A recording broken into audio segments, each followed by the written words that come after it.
From all rivers to all seas, interconnected struggles for liberation.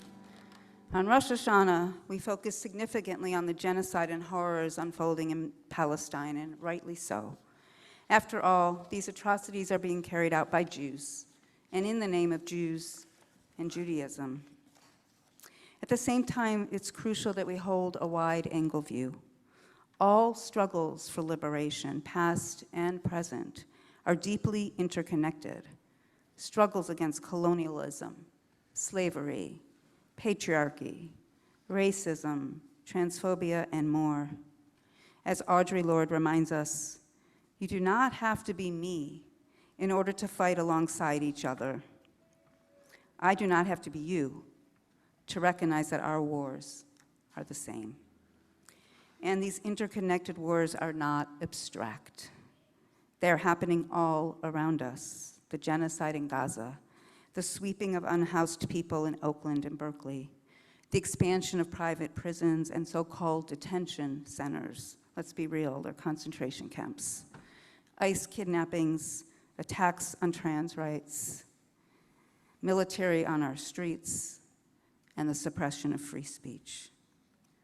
All of these stem from the same poisonous root, the belief that some lives are disposable while others are valued, that some people can be erased, ignored, or disregarded, while others are uplifted and celebrated, that some are denied their full humanity while others are recognized and celebrated as fully human. At their essence, liberation struggles are battles against oppressive systems and structures that uphold power over and domination rather than justice and love. Assata Shakur's words from 1998 still resonate today. I have advocated, and I still advocate, revolutionary changes in the structures and in the principles that govern the United States. I advocate self-determination for my people and for all oppressed people inside the United States. I advocate an end to capitalist exploitation, the abolition of racist policies, the eradication of sexism, and the elimination of political repression. The weight of these interconnected systems of oppression is heavy, and the need for structural and revolutionary change remains urgent. It's why it's vital to draw these parallels. The tools of oppression used in Israel, surveillance technologies, military and policing tactics, propaganda machines, are not confined to one place. They are exported, replicated, and refined. Israel weaponizes technology to track people, then shares those tactics with US forces. It trains police in US cities. Its control over media narratives ensures Palestinian voices and those who support them are marginalized, silenced, threatened, and fired. These mechanisms of oppression are alive and well here as well. And this is not new, of course. These same tactics have been used for generations to crush movements for justice and preserve the status quo. Today, once again, these tactics are being escalated and formalized. Since Trump's return to office, they have been turbocharged and codified into a playbook called Project Esther. While it claims to protect Jews from anti-Semitism, it was written largely by Christian nationalists, the same architects behind Project 2025, the Heritage Foundation. It attempts to convince Jews that our safety lies in colluding with state power, US and Israel alike. But history teaches us, whenever Jews have aligned ourselves with dominant power, that power has ultimately turned against us. Here's how Project Esther itself frames the issue, and I quote, America's virulently anti-Israel, anti-Zionist, and anti-American pro-Palestinian movement is part of a global Hamas support network, corrupting our education system, leveraging the American media, co-opting the federal government, and relying on the Jewish community's complacency. Project Esther lays out 4 key strategies, and we are witnessing them unfold. First, crush dissent and campus protest. Suppress protest and free speech. Target faculty and student groups. Militarize campuses. And let's not fool ourselves. We saw this under Biden, too. Second, escalate public fear. Stoke panic over anti-Semitic violence. Make advocates fear for their jobs, visas, and degrees. Third, defund, defame, deport. Cut off funds to nonprofits. Weaponize false accusations against individuals and institutions. Use immigration and visa retaliation. And fourth, silence anyone who speaks out.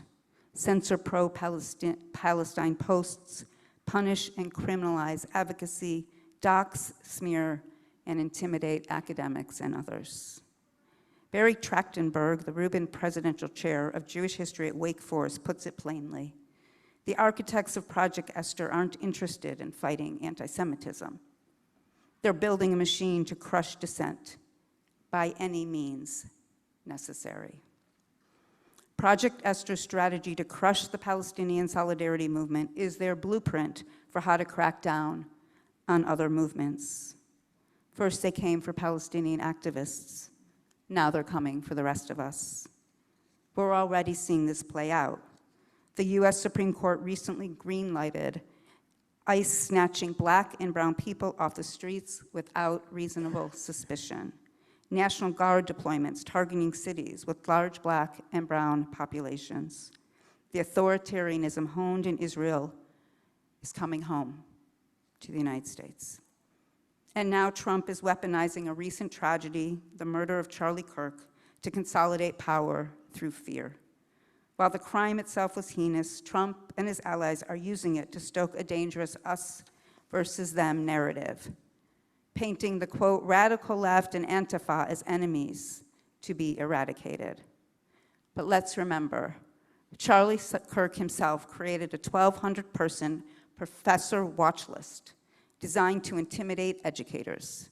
Some received death threats, careers were destroyed. Yet shockingly, many liberal voices rushed to praise him as a champion of free speech. Ezra Klein lauded his approach, suggesting he did politics, quote, the right way.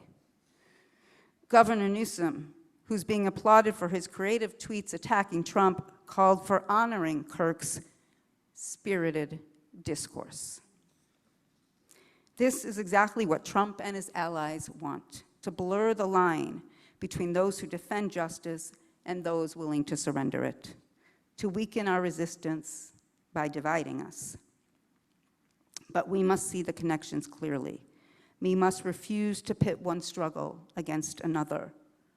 Our liberation movements, Palestinian, Black, immigrant, queer, trans, workers, are threads in a single, vast, beautiful, and powerful tapestry of resistance. When we recognize this interconnection, we can identify the common roots of oppression, expose the corporations that profit from it, and work to dismantle entire systems, not just trim one weed at a time. And as Greta Thunberg, may she be safe, reminds us, the path forward is in action. Activism works. So what I'm telling you to do now is to act, because no one is too small to make a difference. This will require a collective and courageous effort from all of us. Those with more privilege and comfort must ask ourselves hard questions. What are we willing to risk to defend the rights and freedoms of others? How are we willing to restructure our lives? What are we ready to release, psychologically, spiritually, materially, to build communities of care and mutual aid that extend far beyond our own circles? Because only then can we begin to uproot the narrative of domination and power over that divides us, and instead plant the seeds of liberation justice and love for all peoples, from all rivers to all seas.